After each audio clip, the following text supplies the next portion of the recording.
Welcome along to episode 849 of the Milk Bar. Jason Forrest here with you as ever. Coming up on the show this week, we'll be hearing about the latest award that's been received by author Wren James. We're joined by Timmy Mallet as we talk about the Buddy Bench. Sutton Coldfield Musical Theatre let us know about their production of Jesus Christ Superstar.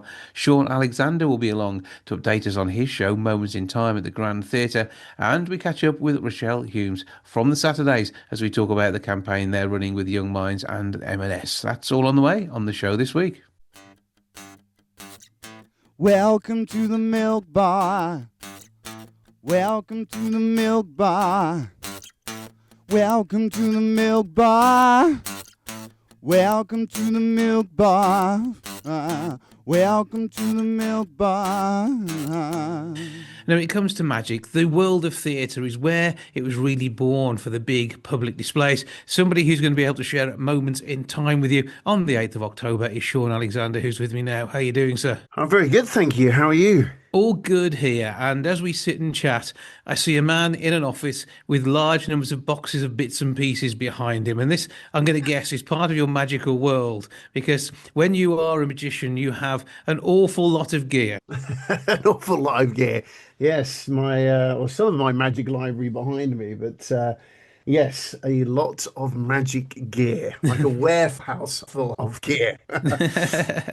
So, what are you bringing to the stage here? Because you like to do more than maybe just a few card tricks, don't you? Yeah, so this show is full of heart. It's a very inspiring and motivating show, very emotive, as I mentioned, and it's not just a standard magic show. It's a storytelling magic show that features some jaw-dropping magic and mentalism, and involves the audience considerably throughout the show, reflecting on moments in time that define who we are, whether that be on the global stage or in our own personal lives.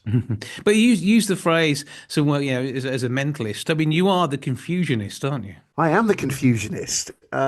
Yeah, it's a combination of magic and mentalism, and we kind of coined the Confusionist about 10, 15 years ago now, and I am the only one. It is me.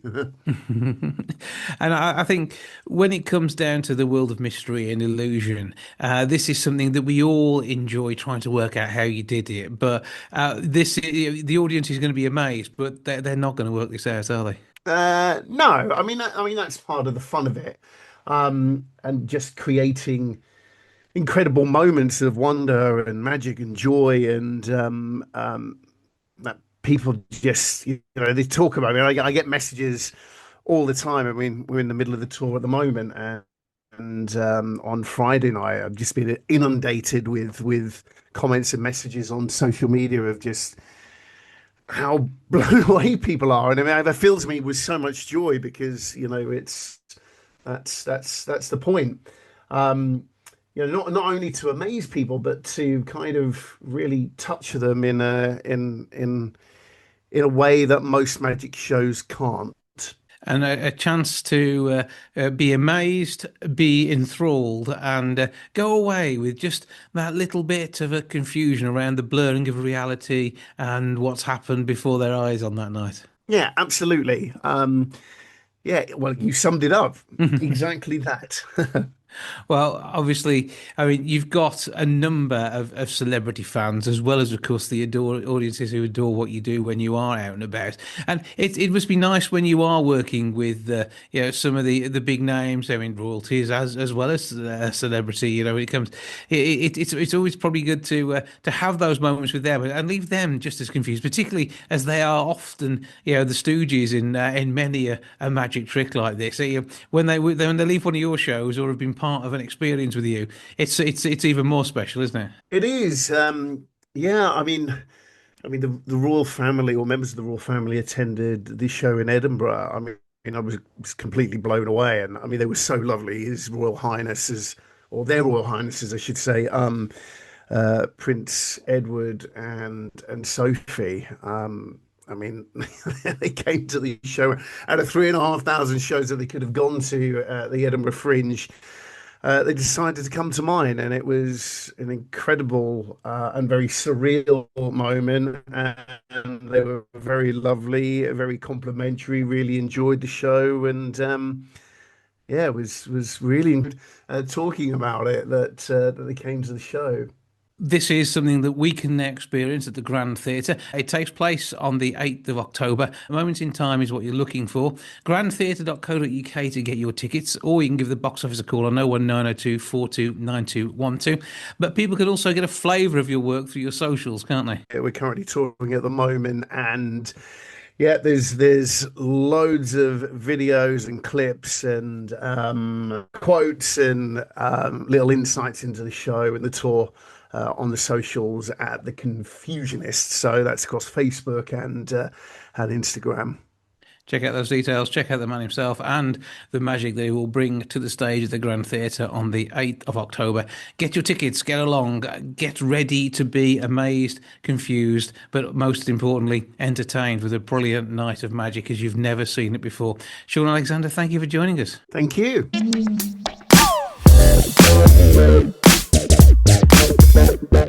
From the 4th through to the 8th of November, Jesus Christ Superstar will be on stage at the Sutton Coldfield Town Hall. To tell us more about their amazing show, I'm joined now by director Simon and Tom, aka Jesus.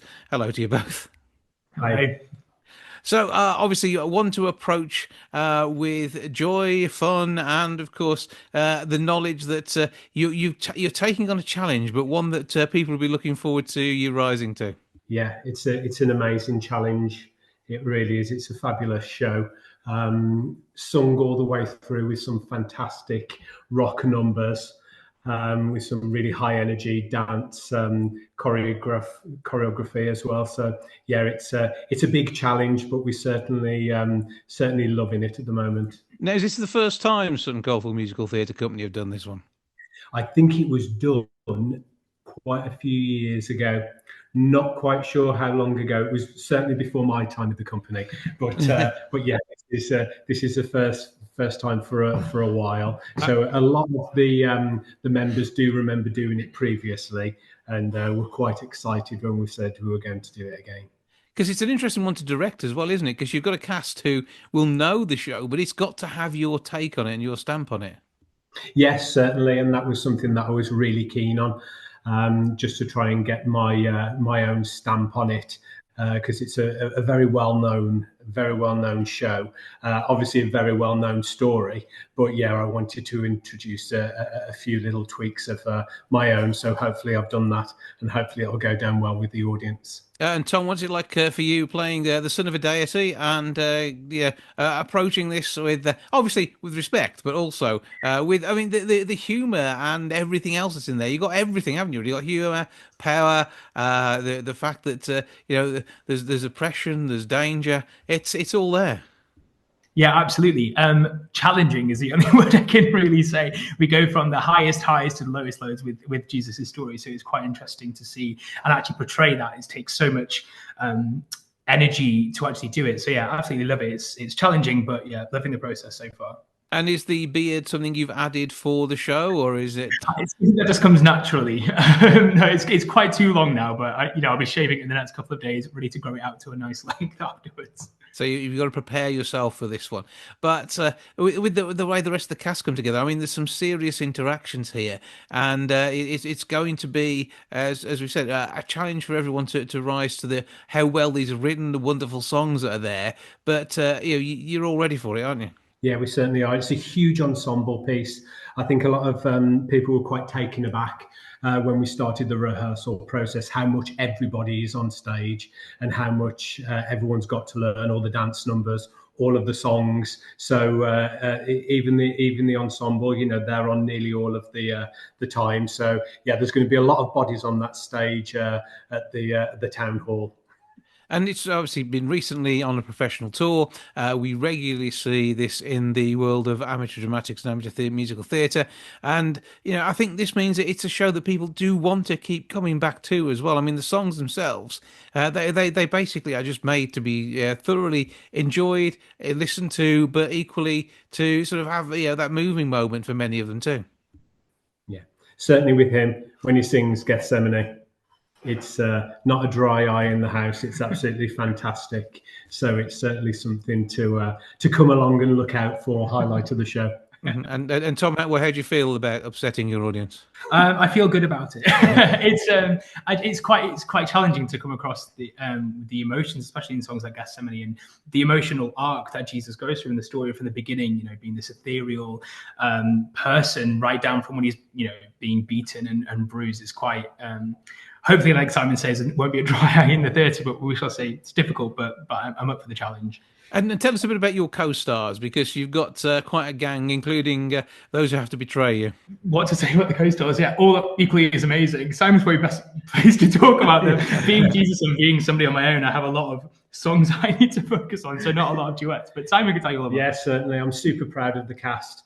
From all involved, everyone's doing fabulously. We've obviously got our Judas, who's wonderfully played by Leo, and Mary Magdalene as well, who's played by Juliet. So they're probably two of the most famous characters in the show. And then we've got the likes of Herod, who is certainly the comic relief in the show.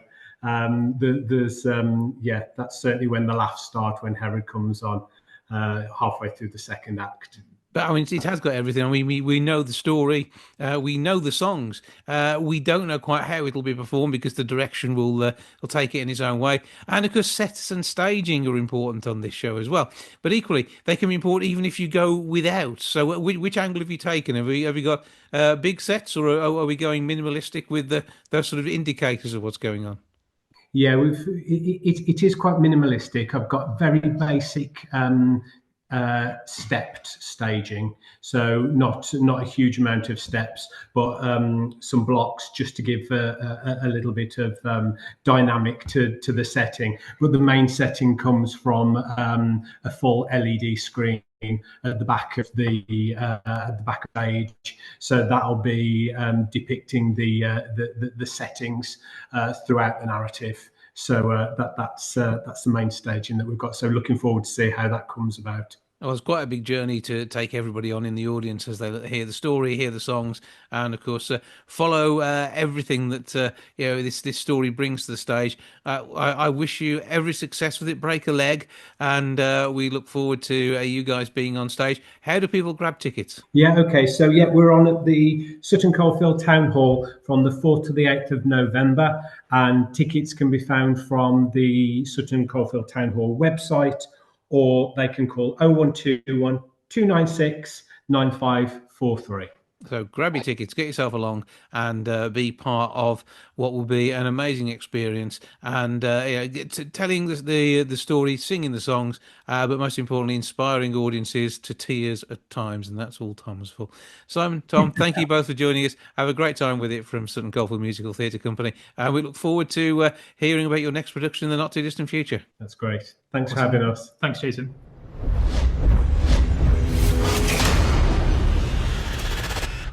Now, the World of Books Sustainable Story Award winners have been announced, and one of them in the children's category is Wren James, who joins me now. Hello, lovely to be here. Oh, good to have you along. So tell us a bit about your work and the prize that you've won here. So I'm based in Coventry. I've lived in Coventry all my life, and I am a writer of young adult books. I've been published now for 10 years, which feels like a very long time. And I've written lots of sci-fi books. One of them, The Loneliest Girl in the Universe, is being made into a movie, which I'm very excited about with Amazon Prime. And then I also work in the writer's room for the TV show Heartstopper on Netflix. But a big part of what I do is writing books about climate change that are hopeful visions of what the future might be like, to give us something to work towards. And I'm super excited that I've been awarded the Sustainable Story Award by World of Books, who have set this up for the first year to kind of encourage writers to write more books that make us feel hopeful about the future and cut through all of the statistics and facts and figures about the climate crisis, to kind of give us something to hold on to about making positive changes for the world. And your take on this story sees an eco-friendly train journey and a bit of a mystery too. Yes, I'm so excited about it. It's kind of a bit of a retelling of Murder on the Orient Express, but rather than going across the Orient, the train goes across the Atlantic Ocean, and it is the first transatlantic train that is going to replace flights going to America. And this journey is very exciting because it's the maiden voyage. Everyone's comparing it to the first voyage of the Titanic, hoping that there's going to be a bit less of a disaster on the journey. But then this kind of break-in and murder happens, and they have to investigate this kind of locked room mystery on board this very fancy ocean cruiser train. All before they get into port. Yeah, before the murderer escapes, of course. The peril, the excitement, the fun, and of course the message which comes with it too. And I think again, literature is such an important source of thought building sort of exercise, isn't it? Yeah, and I think what I go into a lot of local schools and work on workshops with the students, and they always start out feeling very despairing of the future. And when you ask them kind of to envision what the world might be like when they're grown up, they have these very dark ideas. From everything we hear on the news, we feel like the future is hopeless. And then you start telling them actually some of the positive things that are happening in the world and the work people are doing to make changes. And by the end of the session, they're always so excited and optimistic about what the world might end up being. So storytelling has a real power to inspire people to make changes, I think. Yeah, and then to sort of create a world they want to live in, it almost tells you you can write your own story. You can write the story of the planet going forward. It doesn't have to be some of the doom and gloom that we see from the reality that surrounds us at the moment. We've seen for more than 100 years the increasing damage caused by the likes of carbon dioxide in the atmosphere and all the other nasties that come from burning fossil fuels in there. And it's very much a case of we've got a now, but let's see what we want to bring to this world. And it's through mass media that we can make a difference. Absolutely, yeah. And I feel like at the minute we don't really have an idea of what future we want to build. So we don't know how to ask for it. We don't know how to campaign for it. And a big example I like to compare it to is in the 20s and 30s, a lot of science fiction writers were writing stories about man getting into space. And so everyone was reading these stories and getting really excited that we might get into space and go to the moon and to Mars. And that public drive and that vision that they had from stories that they were reading caused the space race. And it made us get into space so early in our technological advancement as a species. But without those stories, we never would have known to ask for that and to work towards it. And we're kind of at that point now where we need writers to be building that world that we can get excited about. So then we can ask for it and push to make it real. And with books out there on sustainable platforms as well, whether it be paper that is sustainably sourced, which is always wonderful because we like capturing carbon. If you can capture carbon, put words and ideas on it, even better. But the fact that you can also do this through environmentally friendly storage of digital media too is an exciting world to be in. Yeah, and one of the big things that made me so excited about this award is that it's set up by World of Books, which, if you don't know, they're a used book retailer. So, as a very voracious reader, I read about 300 books a year. I struggle to keep up with my supply of books that I want to read. So having that circular economy of this company buying up books that are pre-loved and then selling them on and be able to go and get as many as I want is a complete joy. And yeah, I think that it's so great that they're platforming sustainability as the main part of their role in the world. Absolutely, and so sustainable ideas, sustainable delivery, and more future subjects of conversation that sort of get everybody thinking and preparing themselves, whatever the world may bring.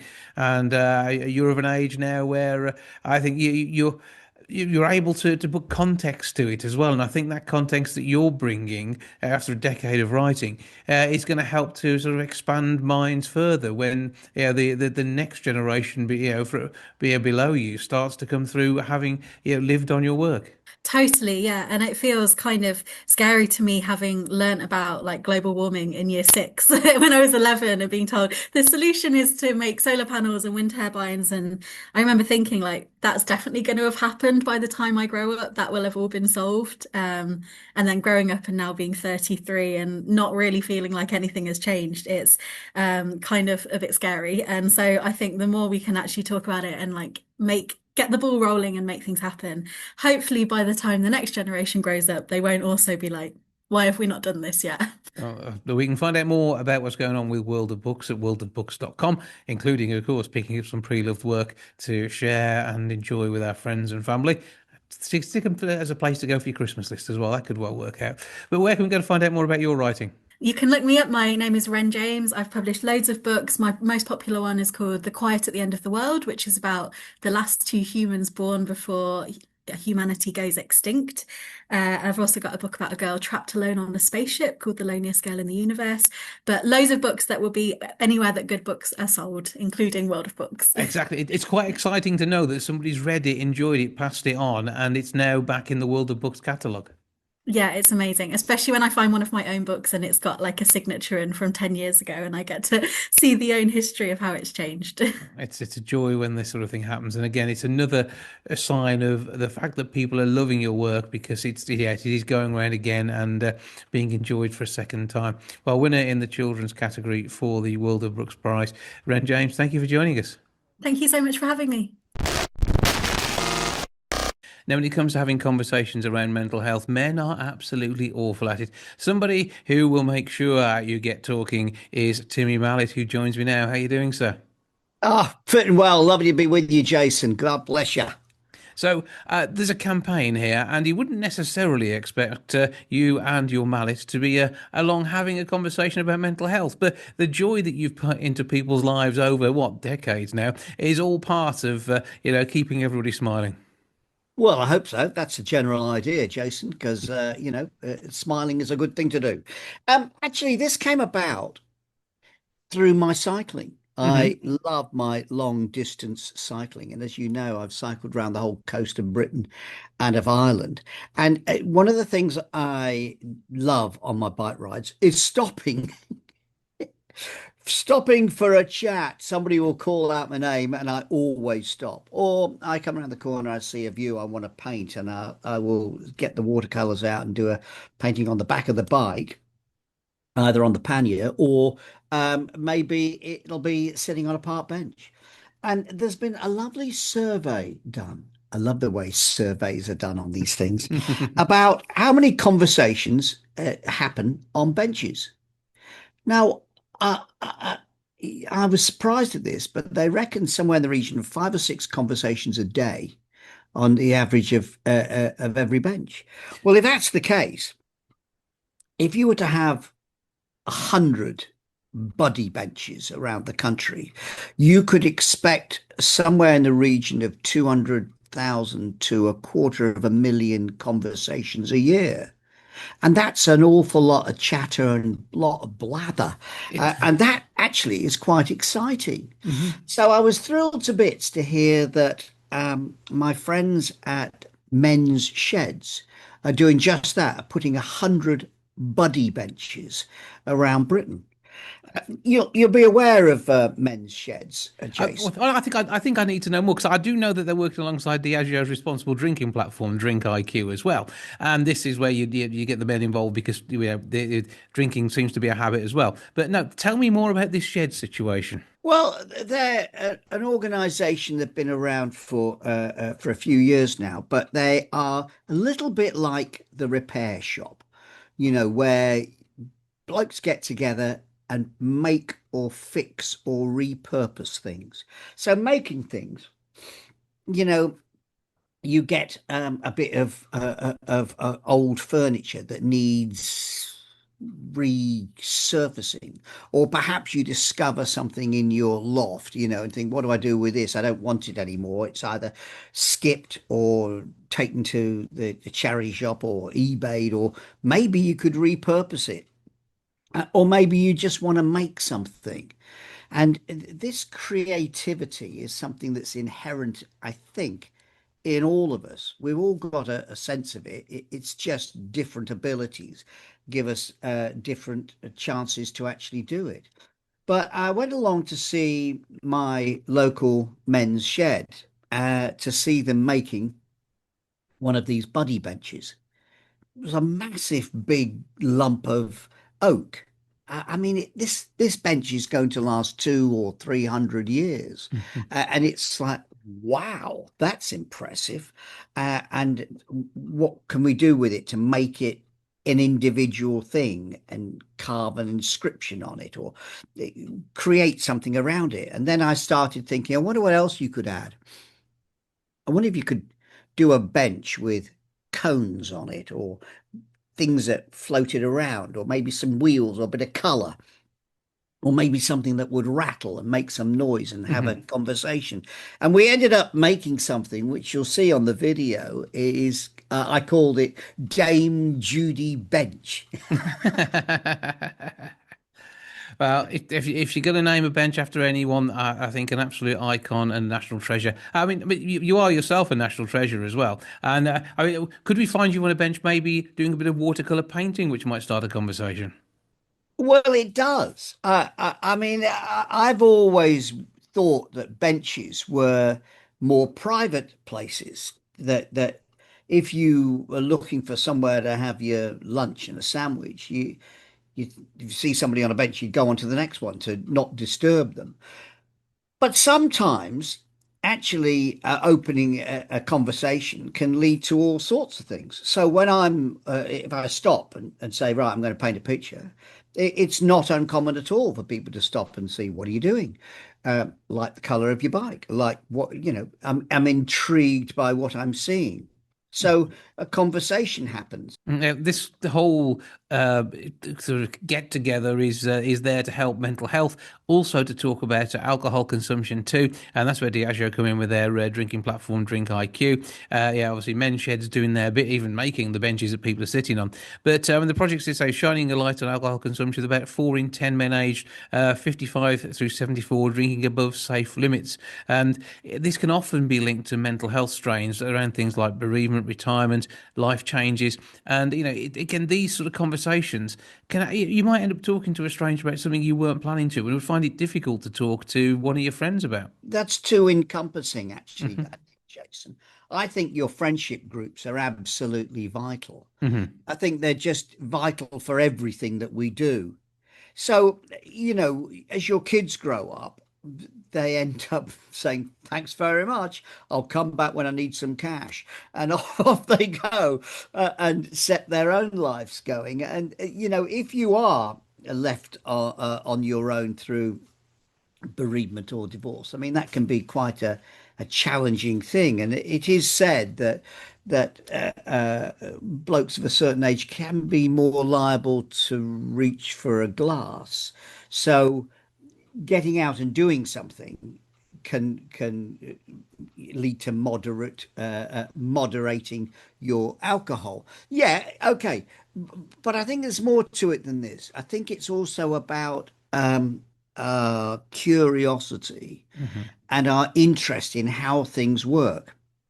How, why, what, where? These questions that we're used to asking, I ask quite a lot on my bike rides because I'm coming along and I'm seeing, how do different areas do things or work things out?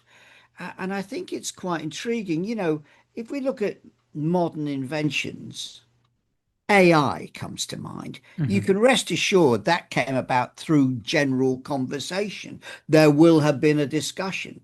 I've got my opinion, somebody else has got theirs, and together you build something that works. Well, that's what conversation does. So how do you get into conversation when you're not driven, as it were, by something that you need to do for work? Well, I don't think you should ever consider that conversation is always about work. It's about your own curiosity. Curiosity and interest are particularly human things, and working on them and developing them is a good idea. There's a song that you'll play this song off the Beatles album, Sergeant Pepper's. John Lennon sings, "It's getting better all the time." And I think he's right. It is always improving. Life improves because we set ourselves challenges. We say, why should it always be like that? Just because it always has been like that. How can we make it better? And you can do that at whatever age and however your life is panning out. It doesn't have to be a thing that is only done by the young or only done by people at work. It can be done at any stage in your life, can't it? Yeah, but a conversation about what we're doing, our interests, and what makes us tick is again. There's another part of exploring our own personalities, and and sharing who we are with others is an absolute joy sometimes. And you learn more about yourself when you talk about you, probably. I think so. And I think hobbies and interests are something that we all have. Sometimes we are a bit circumspect about sharing those. Sometimes we think, oh, nobody's going to be interested, but actually we all are. And here's another example. So talking to Johnny earlier, and Johnny says, oh, as he said, as a by the by, yeah, my dad's got a train in the garden. Oh, a what? A train? What? Yeah, he made it. How do you make a train? Well, he just did. He put it together and he got some help and it's a steam train. Well, how does that work? Well, you've got to make a fire, you've got to boil the water, you've got to get the steam. And can you ride it? Yeah, you've got to drive it. And can you put the kids on it? Yeah, they can go. And where does it go? It goes in a circle around the garden. Well, and what about the inclines? What about the points?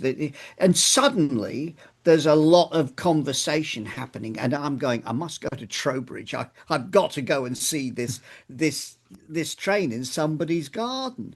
And interests that people have are fascinating.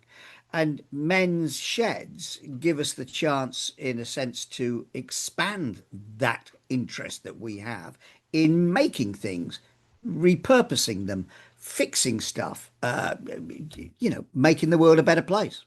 Well, and you've been continuing to make the world a better place with your entertainment as well. I know you've recently been out on the road across the UK. You were in Penkridge the other week, I think, weren't you? So you've been into our area all over the place, and you're going off still entertaining with some of the wonderful things you did back in the day on Wackaday. It's lovely. I mean, I'm delighted to realise that come October, it's going to be 40 years since Wackaday started, and the fact that your first comment, Jason, was about Wackaday and its importance in your life from when you were before you were 10. That's got a profound impact for me and makes me realise that the things that we do or that we're interested in have an impact, and other people go, yeah, I like that. And I think that's really intriguing. And so these chaps in their men's sheds building these buddy benches make me go, wow, I wonder where that will lead. I wonder what will happen from that. Yeah, I'm just think when you and I think is it Pinky Punky were first out there on the road doing your bits and pieces, you had no idea where that was going to take you in your life.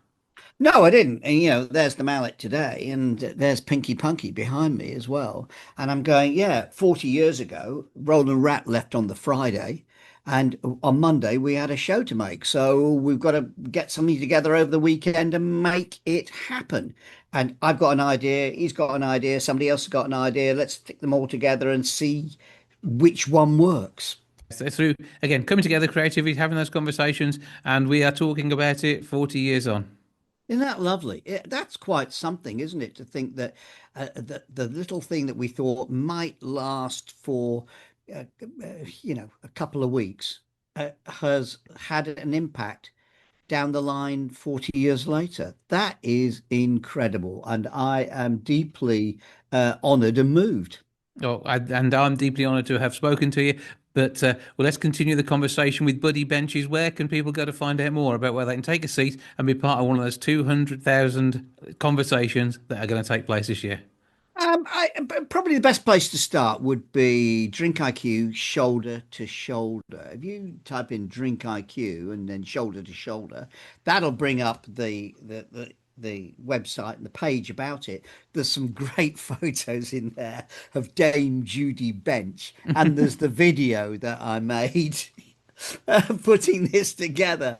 You'll enjoy it. It's good fun, Jason. I'm sure the mallet was required, so that will have made a difference. Can we get you on the socials too? Of course you can. I'm on all the socials and my stories are there every day. I'm sharing something on Instagram, Facebook, X, TikTok, Strava. the lot. I'm on all of them, and you'll find me there. And do reach out, and if you see me pedaling past, because I will be, you just shout out, Timmy, and I'll stop. And we'll have a chat. And if there's a bench, great, we'll sit on the bench. And if there isn't, it doesn't matter. We'll still have that chat. Right, Pillion. Good to speak to you. Thank you for joining us, and we look forward to more of your amazing work over the next 40 years. Thanks so much. Great. Real pleasure to talk to you, Jason. Well done. Now, ahead of Hello Yellow Day on the 10th of October, new research is showing that 1 in 4 young people aged 16 through 24 are now experiencing probable mental health conditions. To tell us more about the work that's been done in the partnership with Young Minds and M&S, I'm joined now by TV presenter, mum and entrepreneur Rochelle Humes. Good afternoon. Good afternoon. How are you? I'm very well. I hope we find you well. Yes, all good. Can't complain. We can't complain. That's the way we like it. Now, I mean, you're working alongside this campaign, and having been a role model for so long, we're starting off with your time in the Saturdays and everything that you've done since. I mean, you are a star of this sort of, this campaign. You really can show, in a positive light, all the opportunities that are there. But we all have our dark days, don't we? Oh, absolutely that. And I think it's particularly been since becoming a parent. I think obviously I'm aware of that for myself and how you function, and you get used to kind of what puts you in the best headspace and kind of leaning into that. But I'm really conscious of creating that space at home for my children to be able to communicate with me. I think it's something that perhaps when I was younger, it's a conversation that we would maybe shy away from. But I think now with lots of great campaigns like this, mental health is becoming the forefront, which I'm really, really happy about. Yeah, because I think pressures have changed somewhat, and I know you're a lot younger than me, but when it comes to the world that we live in, I mean, I didn't grow up with social media, yet this is a whole new world which can put pressure onto the youngsters. And, absolutely. And what we see on TV, whilst, I grew up watching Grange Hill and having the world reflected to me there, it's somewhat different, in this day and age with the internet and everything that goes on. I mean, bring back Grange Hill, right? It was a big, I think that's sort of thing is a big help, but it's difficult to try and find that space to focus, isn't it? These days? Yeah. And I think it's also, it's very difficult, and we're kind of not on the other side of it yet, are we? Like there's lots of things in life that I can sort of chat to, my family, like my mom or whoever that would be that's helped raise me, because it took a village, and ask their advice on, well, what happened if I come home from school and said this and that? And we're kind of not on the other side of it yet, where social media is a new beast within itself, Yeah, and we know that more than half of parents admit to feeling judged when their child struggles. And the struggles have always been there. But I think, again, it's that visibility that we get, because we sometimes struggle more in public these days. And whilst I think admitting you've got a problem or an issue or a concern or a moment which you don't feel quite right about you, standing up and saying, hang on, that's the strength there, isn't it? Realising there's something going on. Absolutely that. And I think, like you say, everything being on a bit of a main stage now, i.e. social media, etc. I think maybe that might add to the sort of impact of parents feeling judged. I suppose it's almost a reflection on how they're raising their children, that if their child is perhaps struggling with mental health. But that's where Young Minds are so brilliant, because one thing that I really sort of want to shine a light on is what they do for children and young people is incredible, but also the help that's accessible for parents too. There's a parents helpline, and I've actually sat in on the rooms before and seen the team in action, which is really, really amazing stuff. And parents don't often know how to handle situations or kind of put off having those conversations. We've actually seen that in the research, that because they're scared that they're going to make it worse, or I suppose amplify things. So the helplines for parents are so incredible, because they just kind of give you a little bit of a roadmap and that support. And friends are important too here. Yeah. They're peers in their own age group. Yeah. And it's good to have a support structure around you. Now, that obviously there's always problems within schools. Some kids don't interact well with each other, but there's normally groups and cliques that do. And actually, that can be your kid's superpower sometimes. Absolutely that. And I think it's raising our kids to sort of be empaths, to be there for other people, so they're in that situation that they can sort of be that support system too. But I think it's quite interesting, because we heard that there's a big portion of children that feel, I think, what is it? It's actually, let me have a look. So we had new research here that young people actually most want to speak to their parents and carers when they're struggling, which I think is interesting, because when we were actually saying this morning, the group of us that are here, that actually when we were younger, you probably talk to your friends over your parents, but actually we still have that place to be that support system, and I think that's quite interesting. Yeah, and it's doing it in such a way that you're not overpowering Yeah. their personality developments Yeah. and understanding what they're going through. Because, as you said, the world is a different place for each generation. Yet at the core, there are still the same sort of problems that they don't realise that you understand. Yeah, absolutely. You're so right. That we sort of feel so far removed to that, and almost as if we haven't been around that sort of atmosphere before. And I think it is just finding a safe space to talk, really listening, and I don't know, you just really want your young ones to communicate with you. I think for me that is the priority, but finding that balance of not overdoing it.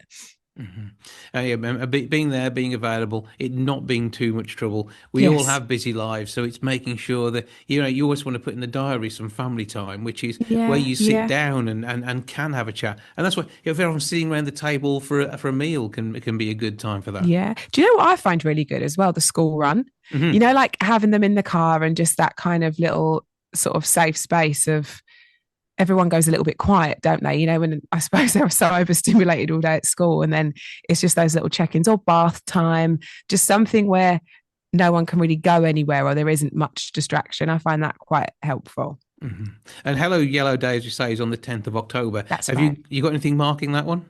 Yeah, I mean, always. I'm a Young Minds ambassador, so we're here for Hello Yellow Day, and I think we really want to encourage people to sign up. They can do that via the Young Minds website to wear yellow on the 10th of October, and just really kind of get everyone feeling united and knowing that those conversations are very, very important, and showing that, I suppose, sharing the message that we need more of that.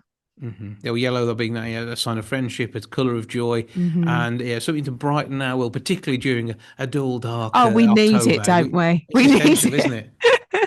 We really do. Well, we look forward to that one. Give us all those details again, where we can find out more about the campaign, working alongside M&S, and of course the Hello Yellow Day on the 10th of October. Yes, so you can sign up via Young Minds website, and Hello Yellow Day is on the 10th of October.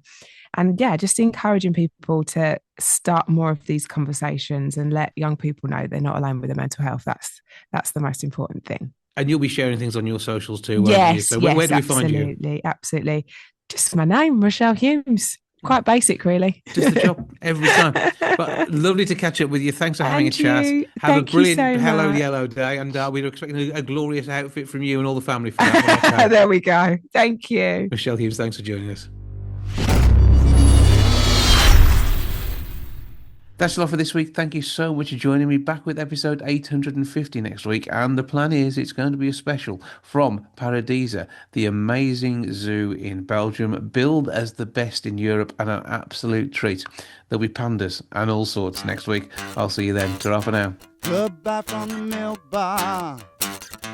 Goodbye from the milk bar. Goodbye from the milk bar. Goodbye from the milk bar, yeah. Goodbye from the milk bar, yeah.